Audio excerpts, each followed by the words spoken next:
everywhere. We encourage you to. Just remember, All right, at Loganberry, #us. We always appreciate it. Hi guys, thanks for coming to my reading. What she was saying about Lit Cleveland, I totally co-signed because they're actually the reason I got started with this book. I took a short story fiction writing class with them in 2017.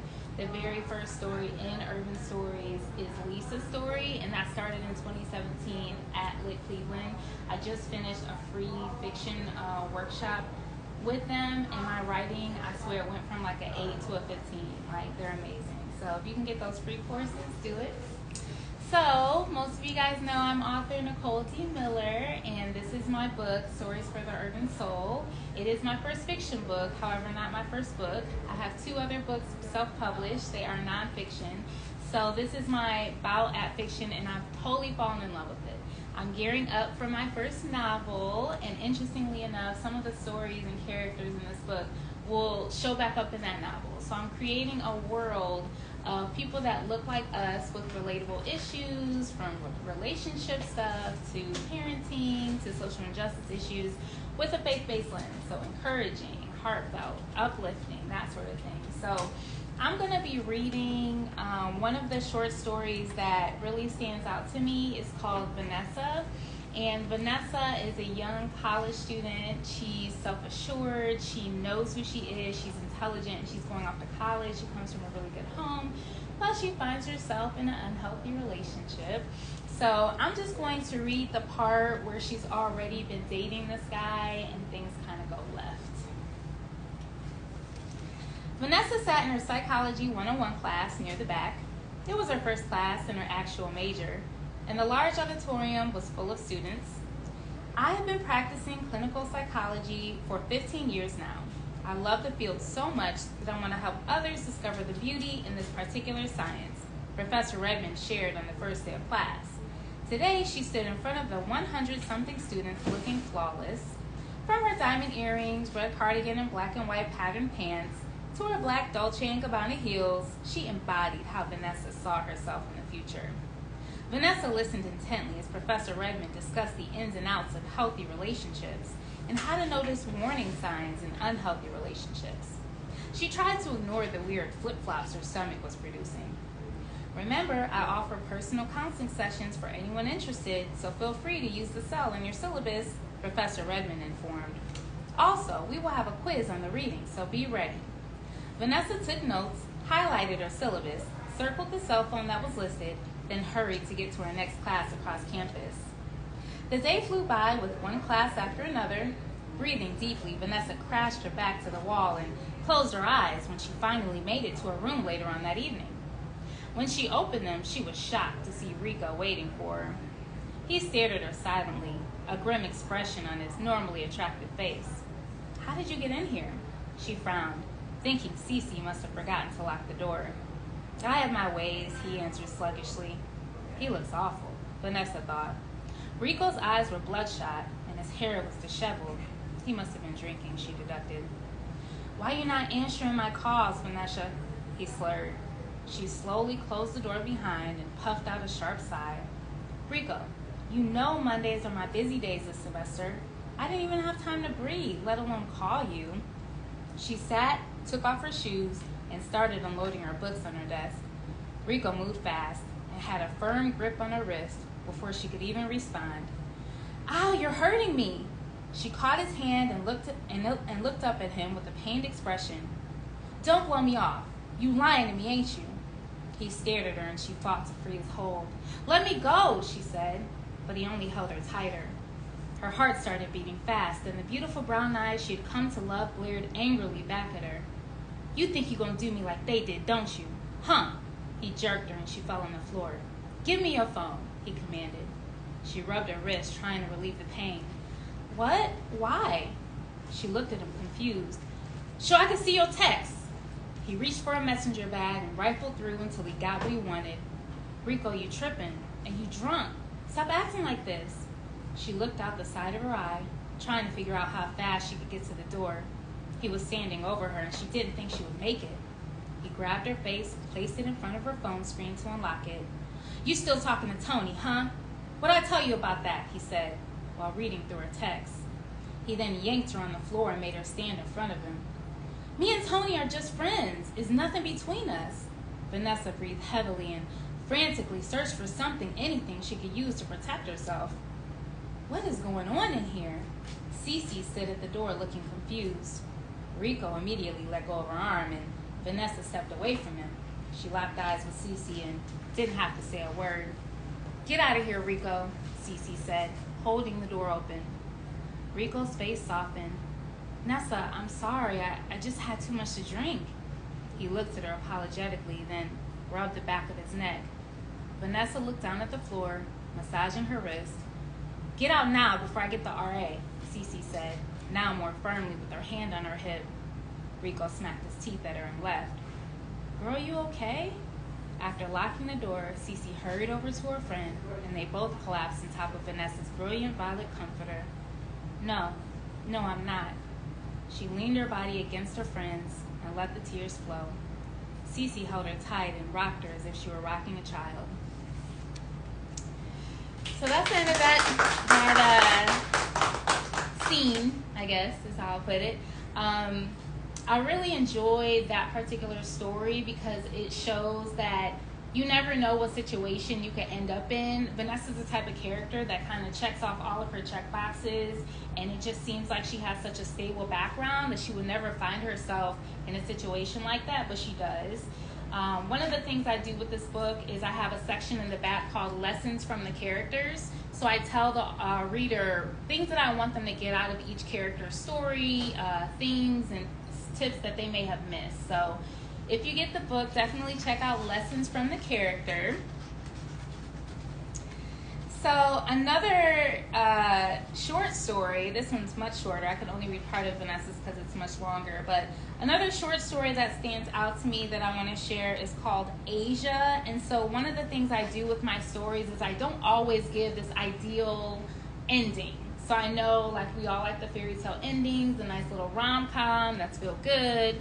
But I like to infuse more reality as well as encouragement and faith. So my stories don't always have the happy-go-lucky ending. So this is Asia, and it's called A Real Love, Asia. 1 month shy of her 31st birthday, and Asia wasn't feeling too enthused. Why was it that her sister made such a big deal of birthdays anyway? Who said they were supposed to be so special you should start celebrating a whole month in advance? Apparently everyone in the Black community, she thought bitterly. Hence, here she was, sitting at a table with her 3 closest friends, sister included.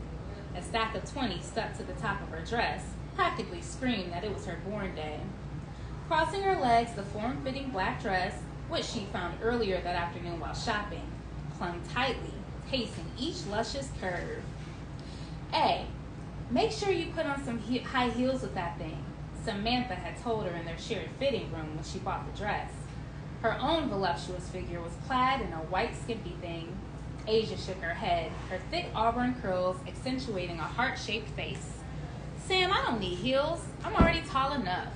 This was the constant discussion between the two. Asia at 5'8" hated to bring any added attention to her height, while Samantha, a petite 5'3", envied Asia's long legs and frequently encouraged her to play up her height. "I guess we're going to have to do backflips to get some service over here," Samantha shouted over the music, bringing Asia back to the present. The club they were in was nearing capacity, and they were lucky enough to get one of the few tables that were available. "Yeah, maybe I should have shown more cleavage," Renee, who Asia and Samantha had known since childhood, suggested. She poked out her perky breasts, each smushed into a silver pleather something or other. "They're like 2 ripe cantaloupes," Asia thought to herself, catching a view of Renee's chest. Cracking a small smile at her own humor, she let her brown eyes drift back to the club scene. "Clearly you are joking, my love. If you showed any more of your tatas, you would be arrested for indecent exposure," Samantha responded. She raised one brow for emphasis while a round of giggles subsequently hit the table. "Finally, some service," Renee piped. She was addressing a tall, dark-skinned young man who had come over maneuvering a pad and pen. "What can I get y'all?" he asked the group, but his eyes were glued to Renee's boobs. "I'll have the works. It's my girl's birthday," she responded cheerfully. She leaned in to give him a better view. "I'll have a Riesling," Asia said in a dry tone. Once it was clear the young man would not be making eye contact. Aw, no shots, eh? Come on now, girl, get with it, Renee said. She reached over and gave Asia's arm a light but encouraging shake. The others chimed in, but Asia wasn't interested. Leave her alone, y'all. She'll come around, Samantha intervened. She shooed a hand at their friends, then put in her order a round of Tito's. Asia leaned back to resume surveying the crowd. Bodies were grinding to the latest R&B groove, taught by Khaled. And she found herself being bored with the scene. Was this all there was? Men who went after women with tight skirts, large breasts, and Kim K asses? Hey girl, why are you looking so glum? Kelly asked, with her light blonde streaks and honey skin. She nearly glowed in the dim lighting. We here to celebrate you. Asia cast her friend a small smile. You know I'm not the birthday type, Asia offered. We might as well be celebrating for Sam. She nodded her head towards her sister, who was eyeing the club and bouncing in her seat to the beat. She drags me out to these things every year as it is.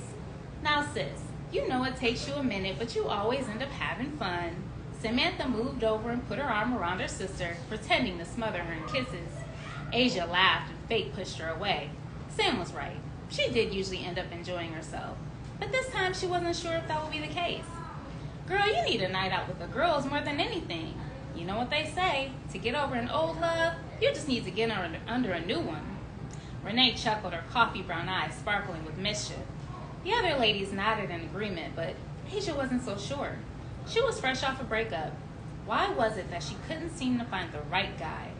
After investing a whole year in the relationship, Lance had the nerve to tell her he wasn't ready for marriage. But you knew up front I was ready. That was one of the very first conversations we had. Asia had yelled at Lance in her apartment's small living room, then stormed to her bedroom and started whipping out his clothes. Gucci this and Prada that. Well, he could have it all. She didn't need his crap lingering as a reminder of the time she had wasted. Look, A, I thought I was ready, but I'm just not. You're an amazing woman, and I couldn't let the opportunity to get to know you pass by. He was on her heels, trying to catch the clothes as they flew across the bedroom. Ain't that some shit? If I'm such upset because she was swearing, she hated to swear. Lance ducked as she threw a shoe in his direction. She really didn't mean to hit him, she told herself. He just happened to be standing in the spot she was aiming. Look, I know you're upset right now, A, but I don't think we need to call it quits yet. Just take a few steps back.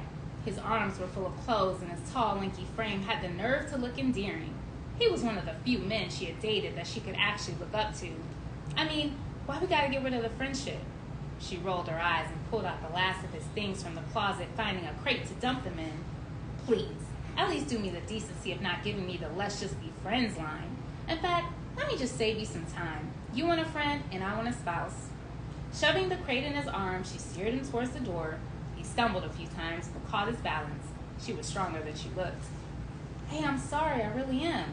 His eyes looked at her pleadingly while standing in the doorway, and she felt her heart melt. Was he really sorry? It didn't matter.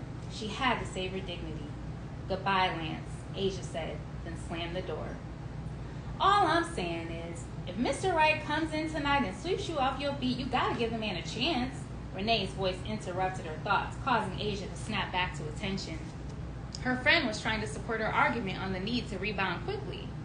Mr. Right better look like Michael B. Jordan, I know that much, Sam added with a laugh while tossing her long tresses to the side.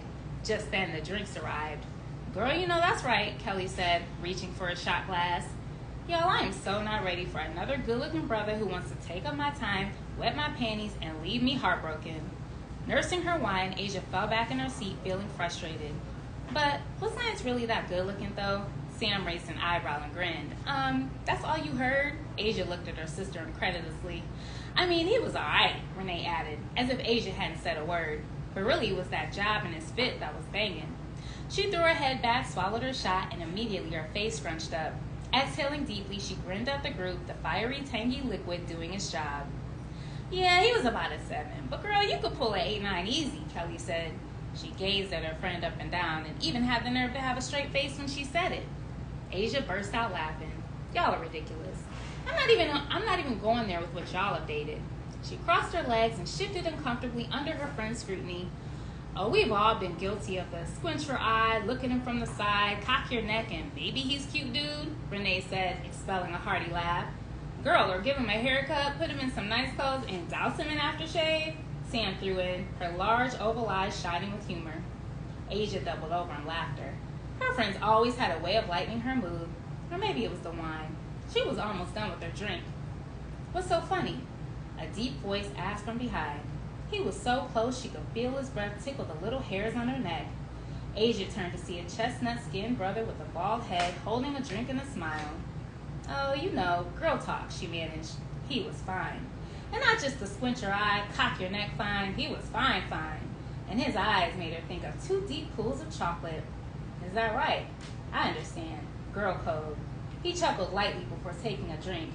So even though I can't know what you were talking about, can I at least know your name? Asia felt herself smile in spite of herself. This dude is smooth. Her name is Asia, Samantha volunteered. Asia shot her a look that said, girl, you play too much. Mr. Smooth grinned. Asia, huh? Nice. Can I buy you a drink for your birthday, Asia? His eyes pointedly looked at the cash pinned to her chest, and before she could even respond, he was on his feet headed to the bar. Dang, do you believe this guy? Sam commented with one raised brow. Yeah, girl, and he looked better than Michael B., Renee announced.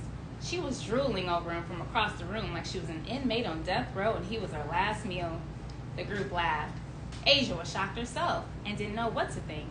How did he even know what she was drinking? Was he observing me the whole time, she wondered? I'm watching him with that drink, girl, so you good, Samantha said to Asia, while staring intently over Asia's shoulder. She's always on it, Asia thought. Of course you are, Sam. She looked at her sister appreciatively. A few minutes later, Mr. Smooth had another reason and pulled his chair next to hers. Thanks, I guess. Asia scooted over a little to make room, and her friends all made their exit, claiming they had to go to the bathroom. So what's your name? She asked, still feeling caught off guard.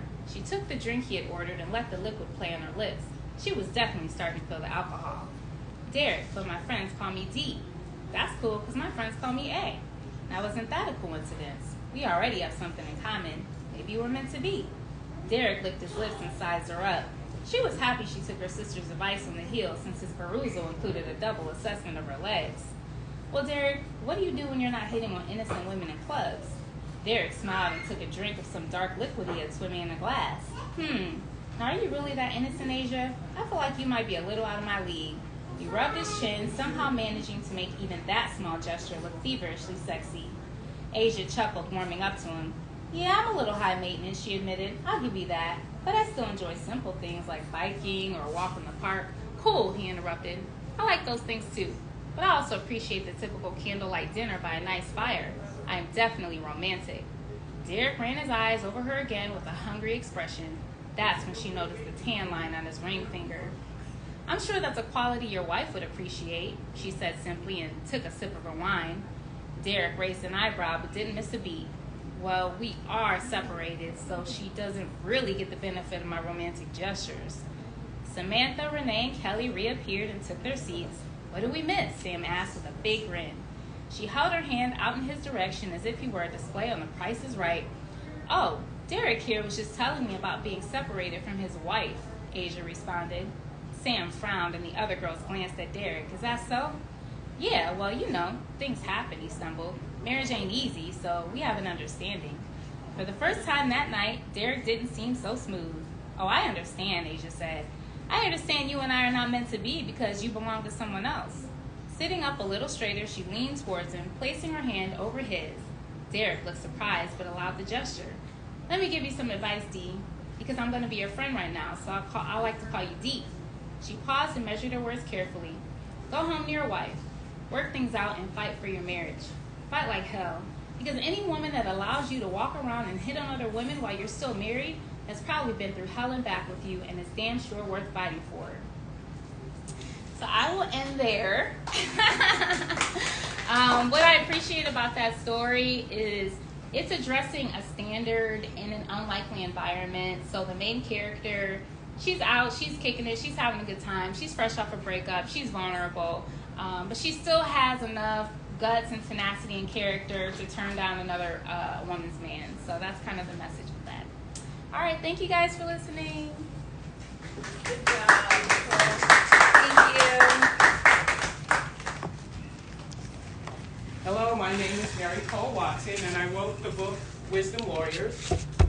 The book is a collection of 22 short stories told through the eyes of grandparents, because according to grandparents, African teach that